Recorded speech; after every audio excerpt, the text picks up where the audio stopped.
کیونکہ افطار سے پہلے رسول اللہ صلی اللہ علیہ وسلم نے فرمایا کہ روزے دار کی دعا کا ذریعہ ہے۔ تو بات اصل میں ہے کہ جو بندہ اللہ کے لیے حلال چھوڑنے کے لیے تیار ہے، اس کو اس مائنڈ سیٹ کے ساتھ رمضان سے نکلنا چاہیے کہ اب میں حرام بھی چھوڑوں گا۔ اسی طرح کسی کو لگتا ہے کہ اسے کسی خاص دعا کی یاد کرنے کی ضرورت ہے، رزق بڑھانے کی، تو وہ رزق کی دعائیں نکالے، یاد کرنا شروع کر دے، برکت کی دعائیں نکالے، یاد کرنا شروع کر دے۔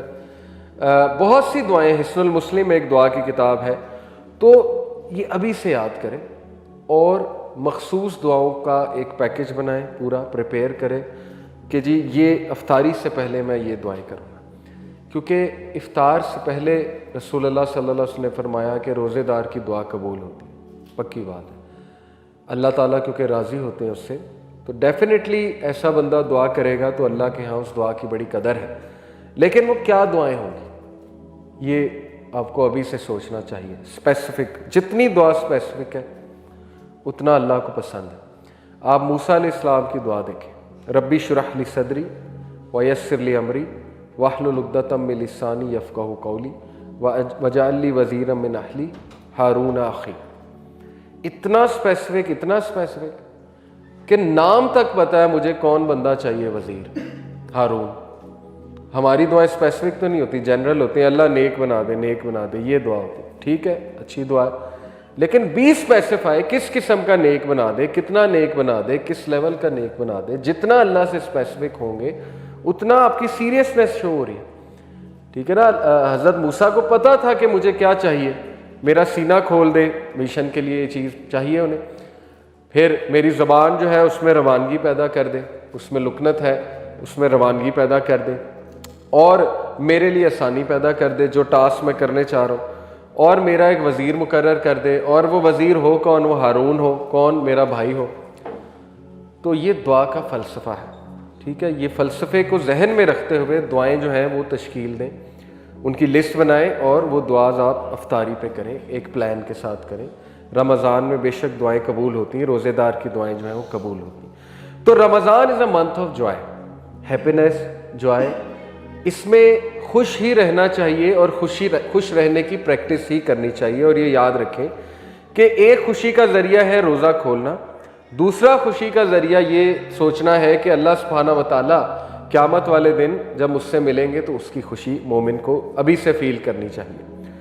اور بہت بڑی بات ایک جو روزہ مجھے سکھاتا ہے، میں سوچ رہا تھا ایک دن، تو میں نے کہا کہ واقعی یہ بہت بڑی بات ہے اگر ہم اس پہ غور کریں، اور وہ بڑی بات یہ ہے کہ اگر ہم اللہ کی رضا کے لیے حلال چھوڑ سکتے ہیں کچھ دیر کے لیے، تو ہم آنے والے 11 منتھس میں حرام بھی چھوڑ سکتے ہیں۔ کیونکہ دیکھیں نا، یہ چیزیں حلال ہیں، کھانا پینا، بیوی کے ساتھ تعلق، یہ سارے معاملات حلال ہیں، لیکن جسٹ ٹو پلیز اللہ ہم ان کو بین کر لیتے ہیں اپنے لیے کچھ دیر کے لیے، صبح سے شام کے لیے، اور وہ اللہ ہمارے لیے آسانی پیدا کرتا ہے اور ہم کر سکتے ہیں۔ روزہ ہمیں کانفیڈنس دے رہا ہے کہ تم کر سکتے ہو کیونکہ تم نے کیا رمضان میں، تو آگے جا کر کرنے میں کیا مسئلہ ہے۔ دیکھیں حرام پہ تو اتنا اللہ تعالیٰ ایسی حدیث موجود ہے کہ اللہ کا غضب آتا ہے، اللہ کی ناراضگی مول لینے والے اعمال، ان کی پوری لسٹ بیان ہے۔ تو کیسے ایک بندہ جو ہے وہ یہ جرت کر لیتا ہے کہ حلال تو چھوڑ دیا اللہ کے لیے لیکن حرام نہیں چھوڑا رمضان کے بعد؟ وجہ یہی ہے کہ رمضان میں صحیح مائنڈ سیٹ کے ساتھ ہم انٹر ہی نہیں ہوتے، ہم اس کو منتھ آف چینج لیتے ہی نہیں۔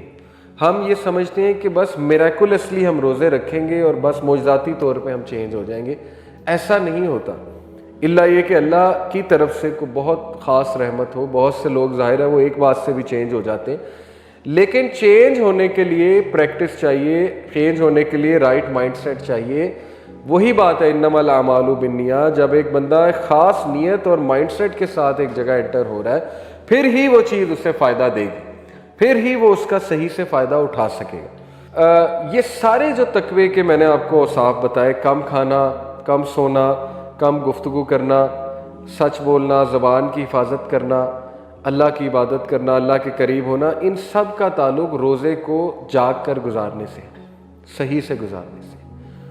تو اگر ہم سو ہی ظاہر ہے سحری کے بعد رہے ہیں، کچھ لوگوں کی روٹین ایسی بھی ہوتی ہے، تو موسٹ آف دا ڈے ہمارا پھر ظاہر ہے سو کر گزرے گا، اور نہ ہمیں اتنی کو بھوک پیاس لگے گی، نہ ہمیں کو محسوس ہوگی بھوک پیاس، تو وہ والا ہم بھی مقصد نہیں اچیو کر رہے۔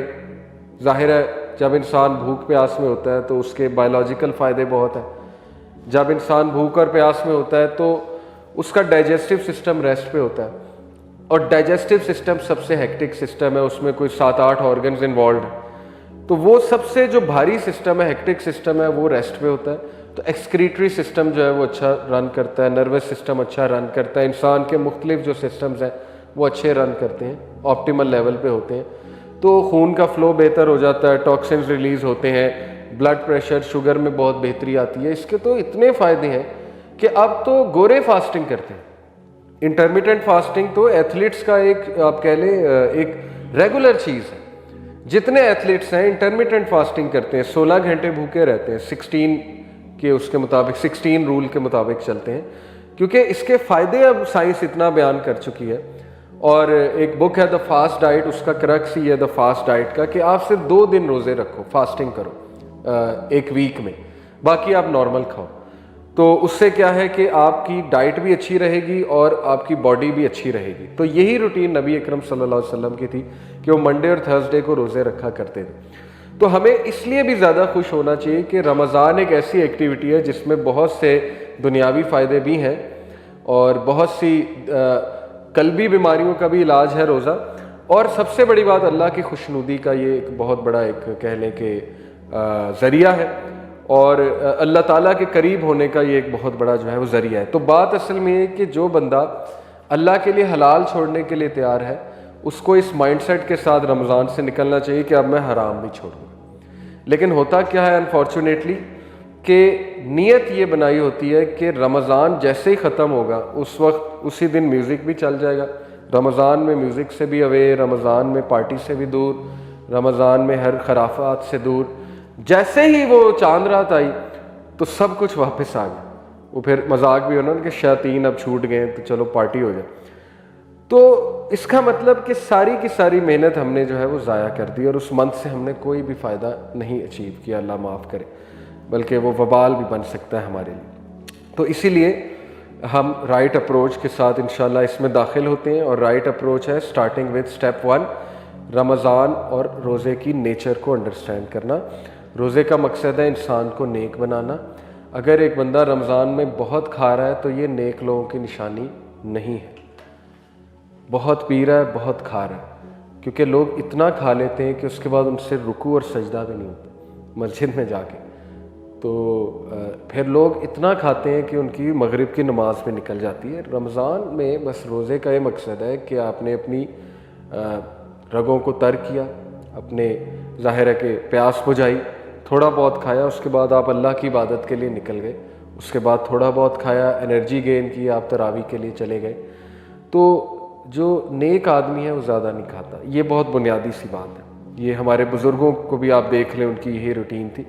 تو ایک تو یہ کہ اس میں یہ ایم نہ بنائیں کہ میں نے ٹکا کے کھانا ہے. کچھ لوگ کا ویٹ بڑھ جاتا ہے رمضان میں, بہت ہوتا ہے یہ, کیونکہ وہ بھوکا رہ کے پھر زیادہ کھاؤ تو وہ زیادہ انسان کا ویٹ بڑھتا ہے, اور اس سے پھر ظاہر ہے کہ سسٹم بھی الٹ پلٹ ہو جاتا ہے. تو ایک تو آپ اس رائٹ مائنڈ سیٹ سے انٹر ہو کہ ہم نے کھانے کو کم کرنا ہے, اس منتھ میں پریکٹس کرنی ہے کم کھانے کی.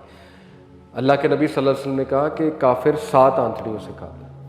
یہ کانٹیکسٹ ہے حدیث کا, یعنی کہ وہ بہت زیادہ کھاتا ہے. گلٹنی کہتے ہیں اسے. گلٹنی کا جو ایک کانسیپٹ ہے کہ اوور ایٹنگ کرنا اور بہت زیادہ کھانا اور فوڈی ہونا. تو آج کے دور میں گلٹنی بھی بہت کامن ہے. انسٹا پہ پیجز بنے ہوئے, لوگ کینڈیز کی ویڈیوز دیکھتے ہیں, پتہ نہیں کیا کیا پیزے اور شیزے کی ویڈیوز دیکھتے ہیں, ان کا دل کرتا ہے کھانے کو. تو نہیں, ہمارے لیے کم کھانا ہی ہے. اگر آپ نے پرہیزگاری کو اچیو کرنا ہے, نیکی کو اچیو کرنا ہے, اس کی پریکٹس رمضان میں کریں. اور اس کے بہت فائدے ہیں. فضول خرچی سے بچ جاتا ہے انسان. ہوٹلنگ اور فوڈ پانڈا پہ کتنا پیسہ ضائع ہو جاتا ہے. سوچیں انسان کتنا پیسہ سیو کر سکتا ہے اگر وہ کم کھانا شروع کر دے. تو وہ گھر ہی بنائے گا ہیلدی ڈائٹ. باہر تو ویسے بھی ہیلدی ڈائٹ نہیں ہوتی. پھر دیکھیں یہ جو بفے ہے یہ بھی آپ نے رمضان میں اس کا بوائکاٹ کرنا ہے, یا چلیں اگر چلے بھی گئے ہیں تو اس کو ڈسکریج ہی کرنا ہے, کیونکہ یہ کنسیپٹ ٹھیک نہیں ہے. بفے پہ بہت کھانا ہوتا ہے, اور دوسرا یہ کہ ضائع بھی بہت ہوتا ہے بفے پہ کھانا. تو یہ ہمارا کلچر بالکل نہیں ہے. اس طرح بفے والی افطاریاں نہیں ہوتی تھی صحابہ کی, پروفٹ صلی اللہ علیہ وسلم کی. اور یہ ہم نے اپنے گھروں میں بھی مثال قائم کرنی ہے. جتنے کم جو ہے وہ ہمارے